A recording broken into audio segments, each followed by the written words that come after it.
आपके प्रोग्राम का नाम बहुत अच्छा लगा, nothing serious. Nothing serious. Nothing serious. चौंच लड़ाई का जे क्या बात है। तेरा काम शर्माना नहीं। तो 100 रुपए ले ले, ऐसा कर दे। अब दीदी झालावाड़ को मेरी सिस्टर ने, सीमा कपूर में हाँ। उसका नाम है, उसने झालावाड़ के हर बच्चे को एक्टर बना दिया, हर एक को जूनियर आर्टिस्ट बना दिया। अच्छा, आपने कभी ऐसे शायरी लिखी है?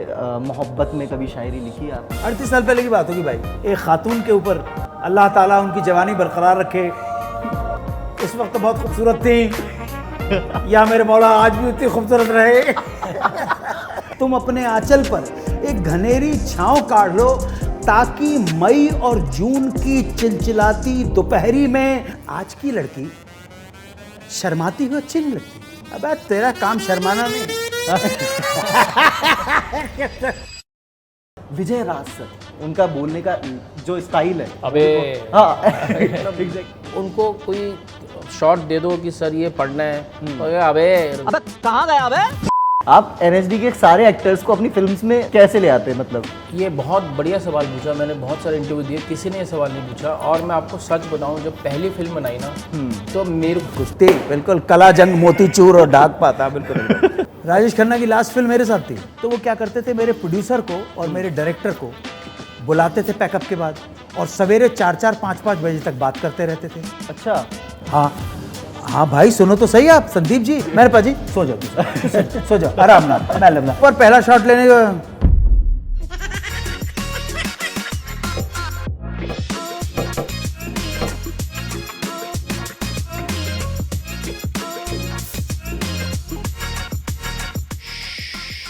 Nothing serious. इतिहास गवाह है कि अक्सर लोगों और चीज़ों का महत्व समय के बीतने के बाद समझ में आता है। जैसे कि प्रेजेंट पार्टनर का एक्स होने के बाद, सरकारी नौकरी का महत्व शादी की उम्र नज़दीक आने के बाद, और उत्तर प्रदेश का महत्व आज़ादी के 60 से 65 साल बाद। खैर, जब इतनी चीज़ों का महत्व आपको इतनी देर से समझ में आ रहा है, तो हमने सोचा कुछ चीज़ों का महत्व आपको पहले समझा दें। हेलो एवरीवन, मेरा नाम है आर्यमन और आप देख रहे हैं नथिंग सीरियस। और आज हमें उत्तर का महत्व समझाने के लिए हमारे साथ जुड़ रहे हैं प्रोड्यूसर ऑफ द फिल्म उत्तर दा पुत्र, और एक ऐसी शख्सियत जिनके बारे में जितना कहा जाए उतना कम है, क्योंकि वो स्टोरी टेलर भी हैं, वो राइटर भी हैं, वो एक्टर भी हैं, व्हाट नॉट। प्लीज वेलकम, जिनके साथ होता है हर सफर सुहाना, अन्नू कपूर सर। कैसे हैं सर? सर मैं ठीक हूँ, आपके प्रोग्राम का नाम बहुत अच्छा लगा, nothing serious. Nothing serious. Nothing serious। कुछ सीरियस नहीं होना कुछ चाहिए सीरियस कोई बात ही नहीं होगी, कोई बात नहीं। अनकट सब अनकट। अनकट हो।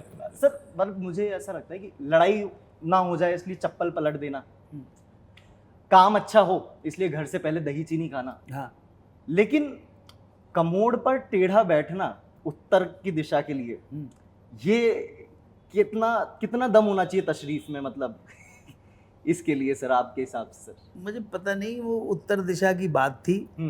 मुझे लगता है कि शायद मेकर्स को ऐसा लगा होगा कि उत्तर में नॉर्थ है। हमारे सारे कंपस जब से बने हैं तब से नॉर्थ की तरफ इंडिकेट करके ही सारा दिशा ज्ञान हम वो करते हैं। कितने नॉर्थ भी कितनी डिग्री का है वो भी देखते हैं। तो शायद ऐसा लगता है कि नॉर्थ, वैसे इतना मुझे मालूम है कि ऐसा भी सुना गया है कि नॉर्थ की तरफ सर रख के नहीं सोना चाहिए। नॉर्थ जो पोल है, उसके जो वेव्स हैं, उसके जो वाइब्रेशंस हैं, उसका जो रेडिएशन पावर है, वो आपके माइंड को हमेशा अलर्ट रखता है। जो माइंड अगर अलर्ट रखोगे तो आप सो नहीं पाएंगे। तो शायद इसी चीज़ को ध्यान में रखते हुए इन क्रिएटर ने कहा, इन्होंने कहा इधर बैठ जाओ, आप अगर चाहेंगे कि वहाँ पे कमोड लग जाए मैं वहाँ पे बैठ जाऊँगा। मेरे बाबू का अपने तो काम करना है। सर आजा बैठे नहीं, आजा बैठे नहीं। सर नहीं, वो गड़बड़ हो जाता है, उसका अपना वो चला जाता है। सही बात है। अच्छा सर, जैसे आपसे इन्होंने ये करवाया है ना, उत्तर में बिठाया गया आपको कमोड के ऊपर भी, इनकी फिल्म्स में अक्सर मैंने देखा है कि ये ऐसी ही चीज़ें करवाते भी हैं, चाहे वो अनारकली और फारा हो या फिर जुगाड़ हो, और अब उत्तर दा पुत्र सर। तो ह्यूमर परोसना मतलब कितना मुश्किल है बतौर प्रोड्यूसर और राइटर, कितना मुश्किल हो जाता है? सो ये कहानी स्टोरी मेरी है, लिखी रविंदर जी ने, जिन्होंने डायरेक्ट करी है, और इस कहानी पे 3 साल रिसर्च करी मैंने। और आपने जैसा कहा कि मेरी सारी फिल्मों में, क्योंकि एडवर्टाइजिंग से हूँ, रिसर्च बेस्ड काम करते हैं, ब्रांड संभालते, कोई भी पैसा बनाना था। ब्रांड्स को लॉन्च करने के लिए you have to do research, government हो प्राइवेट हो। ऐसी एक फिल्म हो, फिल्म इज़ ऑल्सो प्रोडक्ट कि आपको रिसर्च करके ही लोगों तक परोसना है। तो content is the USP of this film. और जो जहाँ तक कि फिल्म की बात है, हमारा एक सब्जेक्ट है जो कि ये 80% based on my real life story. ये एक पिक्चर जो आदमी के मकान बनाने की जर्नी है, और thread is about a man who wants to make a house, but he is so obsessed कि उसको vastu 90 degree house, 90 degree north facing घर ही बनाना। नॉर्थ फेसिंग होनी चाहिए। मतलब दिख भी रहा ट्रेलर में बहुत सारी चीजें ऐसी है जिसमें हमें ही लग रहा है कि भाई ये सब चीजें तो शायद हमने भी कहीं ना कहीं किसी घर में होते हुए देखी। आइडेंटिफाई जल्दी कर रहे हैं। बिल्कुल। अच्छा, इतनी सारी फिल्में सर हमने देखी है और आप दोनों की फिल्मों में एक कॉमन लिंक है जिनका नाम मैं मतलब आपसे साझा कुछ जानना चाहूंगा। विजय राज सर, आप दोनों ने उनके साथ काम किया। एनएसडी में तो वो आपके मतलब जूनियर हैं या साथ में? उन्होंने बहुत जूनियर है। जूनियर है, तो मतलब साथ में काम करना, उनका अदब भी अलग है, उनका बोलने का जो स्टाइल है। अबे हाँ एग्जैक्टली। तो कैसा है उनके साथ काम कर और किस तरह से कैसा रहा है उनके साथ के सफर? I cannot recall maybe one or two scenes कभी। I don't know him personally. Okay. I don't, हाँ ज़्यादा कुछ से मेरा नहीं। सर आप मेरे बहुत करीब रहे हैं और अभी इनके मेरे बहुत अच्छे- प्रिय हैं। अच्छे दोस्त हैं, और उन्होंने जुगाड़ में मेरे साथ पहली पिक्चर में काम किया। एक मैंने फिल्म बनाई थी प्रणाम वालेकुम, संजय मिश्रा की पहली डेब्यू फिल्म थी। इरफान खान भी थे उसमें, बॉलीवुड के कम से कम 40-50 कलाकार थे। विजय राज ने भी बहुत अच्छा रोल प्ले किया। 2 बार ही उनके साथ काम करने का मौका मिला, और वो बहुत ही मतलब, उनको कोई शॉट दे दो कि सर ये पढ़ना है, तो अबे रुक जा, मैं वो उसको घुमा फिरा के कुछ ना कुछ उनको चेंज जरूरी करना होता था। अच्छा अनु सर, आपके लिए मेरे पास एक सवाल है कि आपके और मेरे वास्तु में ना 2 चीज़ें कॉमन है सर। एक तो आपका भी नाम ए से शुरू होता है, वो वास्तु नहीं न्यूमरोलॉजी है, हो गई। वो निम्रा अंक शास्त्र है। हाँ, वो डिफरेंट चीज़ है। और एक तो हम दोनों का नाम ए से शुरू होता है, और दूसरा हमारा ननिहाल भी सेम है, कहाँ पे है? झालावाड़। आपका ननिहाल झालावाड़ है। हाँ जी। मेरा चलो ये कनेक्शन बहुत अच्छा है झालावाड़ का। हाँ। मेरा ननिहाल तो कहीं और है। मेरे माता पिता 70s में, मतलब 1970 के आसपास राजस्थान में आके बस गए थे, और झालावाड़ नगरी से इतना ही मेरा संबंध रहा है कि मेरे माता पिता वहाँ पे रहे। लेकिन जब वहाँ पे वो सेटल हुए, उसके बाद तो मैं मेरा अपना तमस की भी शूटिंग हुई थी वहाँ पे गागरोन। कहाँ? Tamas. I have no idea. Tamas एक सीरियल आता था, एक तमस उसकी दूरदर्शन पे था। गागरोन के सीरियल किले में आता उनकी था, हाँ। shooting हुई। बहुत वो popular मेरी सिस्टर भी प्रोड्यूसर डायरेक्टर है। हम्म। उसने वो उसका फेवरेट लोकेशन है अच्छा। झालावाड़, और गागरोन जिसका नाम आप ले रहे हैं। हाँ। तो उसने अपने तकरीबन, आई डाउट के उसने ऐसा कोई भी प्रोजेक्ट हो, इतने सारे प्रोजेक्ट बनाए हैं कि उसमें उसने झालावाड़ में शूटिंग नहीं की हो। और झालावाड़ में उसने नए बिजनेस स्टार्ट करवा दिए। ओके। हाँ, क्योंकि उसको क्या है कि हम जब एक्स्ट्रा या जूनियर आर्टिस्ट को लेते हैं तो इनको बहुत अच्छी तरह से पता होगा कि हमारे यहाँ कितना कॉस्टली पड़ जाता है जूनियर 100 को बनना। वहाँ पे तो उसने पत्थर के गिट्टी तोड़ने वालों को जूनियर आर्टिस्ट बनाया, खाना खिला दे कि 200 रुपए ले ले, ऐसा कर दे, और दीदी उसके बाद से जूनियर आर्टिस्ट को रोकने की कितनी कंटिन्यूटी में है, हाँ, और जूनियर भाग गया। और सब है, सब जूनियर को ढूंढो कि कहाँ गया। सब झोपड़पट्टी में रहने वालों को सबको मेरी सिस्टर ने झोपड़ा, सीमा कपूर में उनका नाम है, SK मीडिया प्रोडक्शन है उसके कंपनी का नाम है। उसने झालावाड़ के हर बच्चे को एक्टर बना दिया, हर एक को जूनियर आर्टिस्ट बना दिया, हर व्यक्ति प्रोडक्शन संभाल लेता है। उसने वहां पे कैमरामैन तैयार कर दिए, उसने वहां पे डायरेक्टर तैयार कर दिए। वहीं से? जी सर, झालावाड़ में। क्या बात। तो झालावाड़ में अभी हॉस्पिटल के अंदर दान कर दिया उसने। झालावाड़ में गई, जिस स्कूल में मेरी मदर शिक्षिका थी, वहाँ पे उसने हर महीने 1 लाख रुपया जाएगा कि साल में जाएगा 2 लाख 5 वहाँ की छात्राओं को दे दिया। तो वो तो मतलब उसका इंटरेस्ट मुझे कभी लगा नहीं कि राजनीति में इंटरेस्ट है। वो तो झालावाड़ से चुनाव लड़े तो भारी पड़ जाएगा लोगों के ऊपर। ओके, वसुंधरा राजे जी थोड़ी सी घबराती हुई नहीं, वसुंधरा राजे जी बहुत प्यार करती है उसको। हाँ, बहुत अच्छा, प्यार। ओके। हमसे सब इसलिए प्यार करते हैं कि हम में कंपटीशन नहीं है ना, हमारे अंदर कोई उस तरह का नहीं कि हम राजनीति के अंदर जाएं। फिल्म इंडस्ट्री में भी आपको मेरा कोई अगर प्रेम करने वाला नहीं है तो मेरा दुश्मन ही कोई नहीं मिलेगा। कबीरा खड़ा बाजार में सबकी मांगे खैर, ना काहू से दोस्ती ना काहू से बैर। आहा, क्या बात है, क्या बात है। अच्छा सर, कुछ दिल के सवाल थे आपके फैंस के, तो हमने सोचा हम जरिया बन जाते हैं उनके सवालों का आप तक पहुंचने के लिए। अन्नू सर, लोग कहते हैं कि शायरी से लड़कियां इंप्रेस हो जाती हैं। मैं भी शायरी लिखकर लड़कियों को इंप्रेस करने की कोशिश में कई लड़कियों से थप्पड़ खा चुका हूँ। मेरी मोहब्बत का वास्तु मैं कैसे ठीक करूँ? आपकी मोहब्बत का वास्तु आपके दिमाग को पहले ठीक करो। आप वास्तु से ठीक नहीं होने वाला, आप अपना पहले दिमाग ठीक करो, क्योंकि आप शायरी लौंडियों को पटाने के लिए करते हो। शायरी किसी और बड़े उद्देश्य के साथ की जाती है। और दूसरा बात यह है कि किसी लड़की को पटाना एक बहुत बड़ा आर्ट है। तो दूरदर्शन पे मेरी एक सीरियल आती थी जो मेरे बड़े भाई ने डायरेक्ट की, जिसका नाम था चेखव की दुनिया।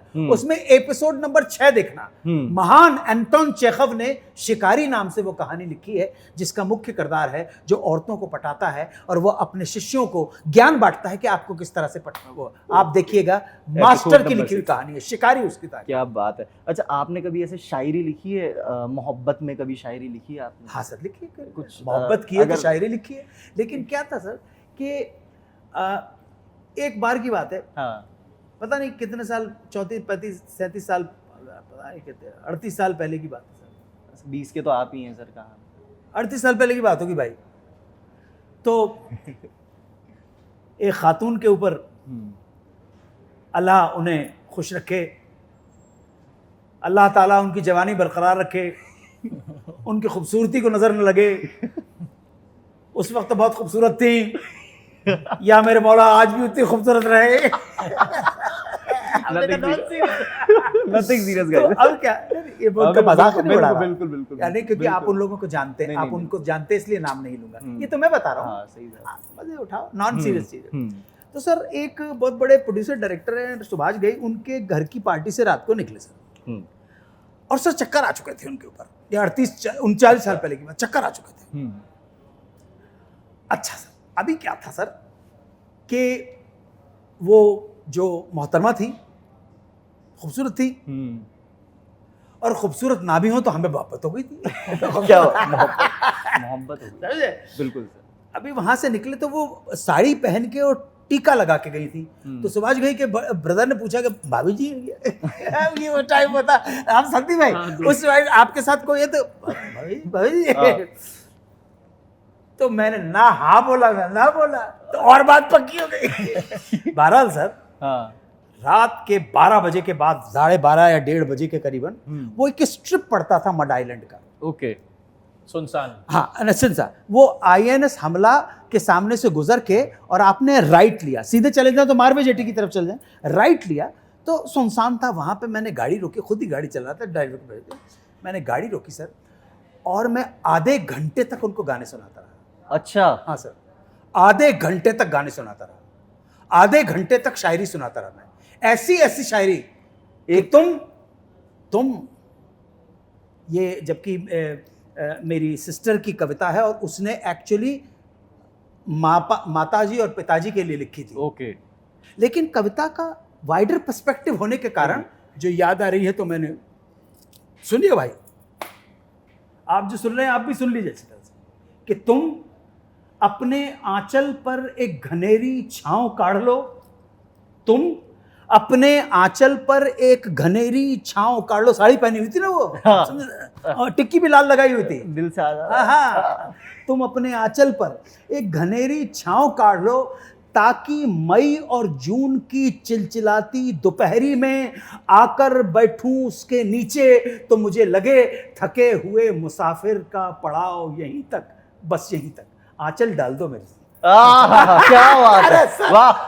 अल्लाह ऐसे हुरों को, वाह मेरे मौला, वाह अल्लाह, क्या बात।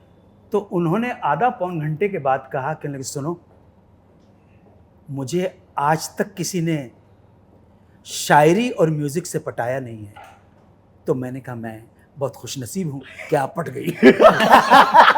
डेब्यू आपने किया उनकी जिंदगी में, क्या बात है। ओके संदीप सर, ये वो जमाना अलग हुआ था। अभी SMS पे मैसेज, मैसेज नहीं, अभी चैट भी संदीप जी अभी अलग हो गया है।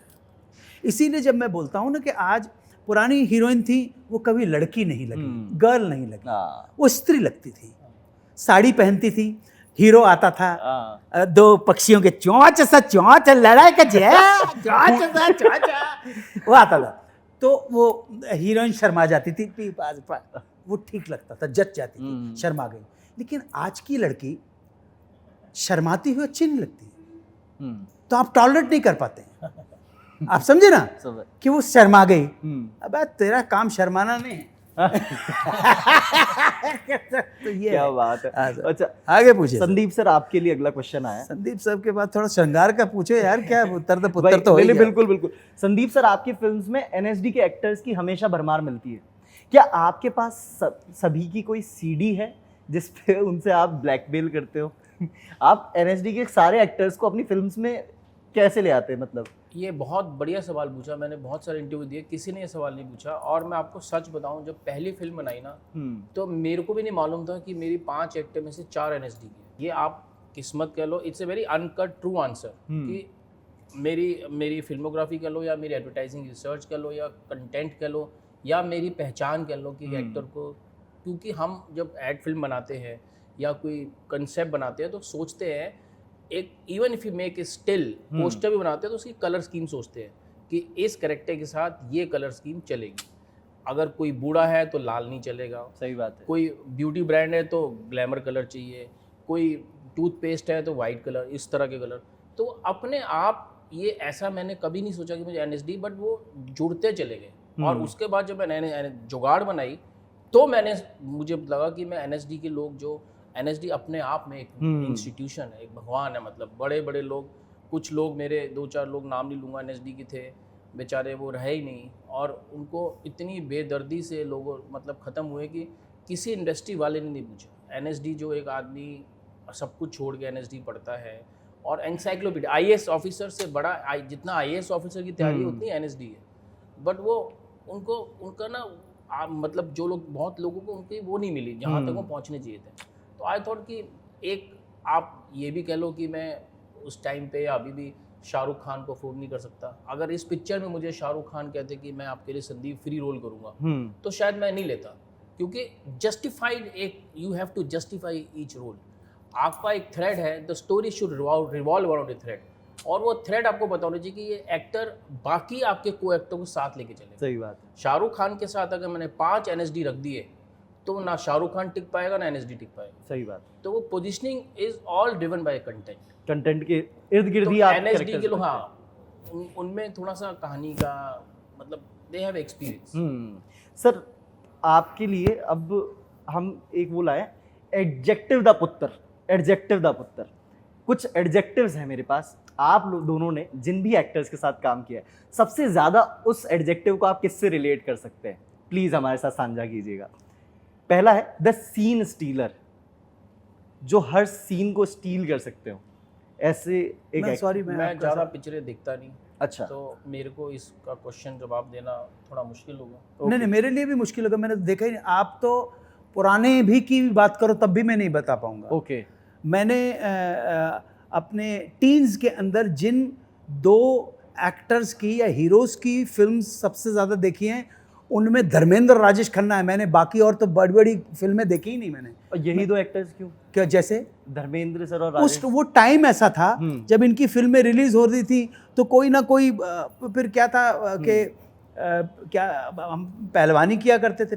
आप इस पे मत जाना, अखाड़े लड़ता था मैं। अरे पहलवानों के साथ। अच्छा, अब लड़े हैं, बढ़िया। हाँ जी, बिल्कुल दंगल, बिल्कुल कुश्ती, बिल्कुल कला जंग, मोतीचूर और ढाक पाता, बिल्कुल। सो और वो क्या बोलते हैं स्टेरॉइड, वो खा के नहीं, दंड बैठक, अखाड़े की मिट्टी गोदनी होती है सर, इसीलिए 71 साल तक अभी तक ठीक है। सो क्या होता था कि पहलवानों का ग्रुप था। भवानी मंडी एक छोटी सी जगह हुआ करती थी। अरे भवानी मंडी सर, कोटा की। तो वहाँ पे सेठों के लड़के हुआ करते थे, उनकी लड़कियाँ हुआ करती थी। तो हम तो बिल्कुल अखाड़े वाले थे, तो हमने कहा हम प्रोटेक्शन देंगे, तुम्हारी बहन को कोई छेड़ेगा नहीं, तुम पोहे जलेबी दूध पिला दिया करो हमको। सही है।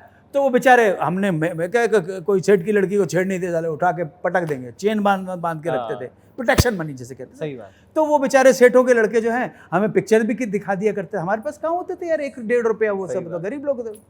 उस टाइम के ऊपर राजेश खन्ना और धर्मेंद्र की फिल्में ज़्यादा देखी। बाकी मैंने, आप नेम लीजिए, आप ताज्जुब करेंगे, मैंने जिनको भी आप सो कॉल्ड आइकॉनिक कमर्शियल या कुछ भी फिल्माने में देखी ही नहीं, मैं जानता ही नहीं, देखा ही नहीं मैं। तो जब आपने जैसे उनके साथ उनकी फिल्में देखते थे आप भवानी मंडी में भी, किन की फिल्में? राजेश सर और उनकी धर्मेंद्र लास्ट फिल्म मेरे साथ थी। तो राजेश खन्ना की लास्ट फिल्म मेरे साथ थी। तो आपके दिमाग में कहीं आया कि आपने उनसे साझा की है कहानी, जब आप उनसे मिले पहली बार, कि ऐसे करके हम देखते थे फिल्में किसी जमाने में? मैंने उनको बोला ना, वो मेरे साथ ही बैठ के बात करते थे 171 अच्छा। फिल्मों का।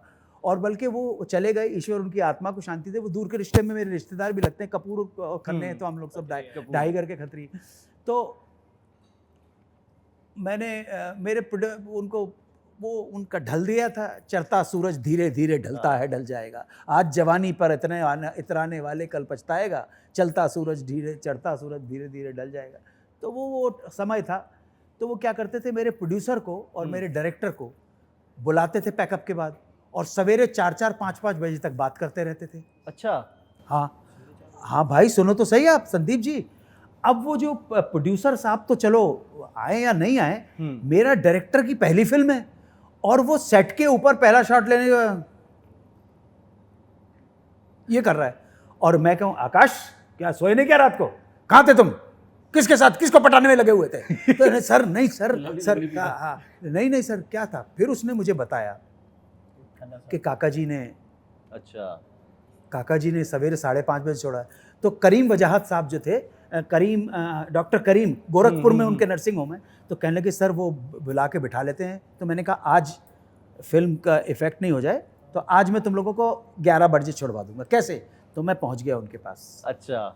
मेरी शूटिंग के बाद पहुंच गया, और बातों में लपेड़े में मैंने लिया, और उनको ऐसे लपेड़े में लिया, उनका स्टाफ तक खुश था कि सर आज पहली बार 2 बजे हमको सोने का मौका मिला। मैंने सुला दिया, मैंने पाजी सो जाओ, तुम सो जाओ आराम ना, मैं लगना आजा टॉवेल उतारो, सो जाओ, अच्छे से कच्चा बनियान पहनो, सो जाओ। क्या बात है। तो देखिए, इतनी सारी कहानियां जिन एक्टर के पास हो, इतने सारे लोग, इतने सारे कमाल के एक्टर्स के साथ जिन्होंने पूरा साम्राज्य अपना ऑलरेडी बना रखा हो, उनकी उत्तर द पुत्र जब आएगी स्क्रीन पर तो क्या बवाल लेके आएगी, ये तो आपने ट्रेलर से अंदाज़ा लगा लिया होगा। और इन कहानियों से आपका कैसा रहा वास्ता, ये हमें ज़रूर कमेंट सेक्शन में बताइएगा। पर उससे पहले उत्तर द पुत्र देखना मत भूलना। Thank you so much sir, thank you so much, thank you so much.